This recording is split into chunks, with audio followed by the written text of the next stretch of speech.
Next, Policy Brief, a presentation of the policies of the United States government.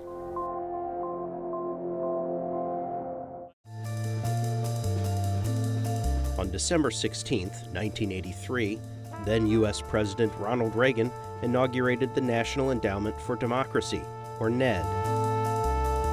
This private, bipartisan, U.S. congressionally funded foundation has supported democratic movements for 30 years. President Reagan outlined the objectives for U.S. promotion of democracy. To foster the infrastructure of democracy, the system of a free press, unions, political parties, universities, which allows a people to choose their own way, to develop their own culture, to reconcile their own differences through peaceful means. The NED helps fund 4 organizations that support the building blocks of a democratic society: the Center for International Private Enterprise, the International Republican Institute, the National Democratic Institute for International Affairs, and the Solidarity Center.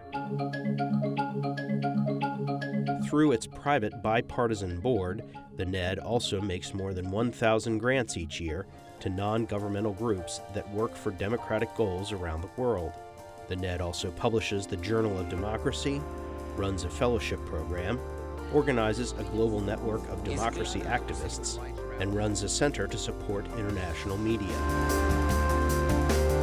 While NED has expanded its programs and outreach since the Reagan era, NED President Carl Gershman explains that its fundamental work has not changed.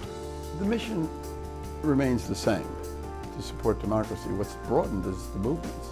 This work has literally spread all over the world. It was not that way in the 1980s. Well, the task I've set forth will long outlive our own generation. For the sake of peace and justice, let us move toward a world in which all people are at last free to determine their own destiny. That was Policy Brief, a presentation of the policies of the United States government.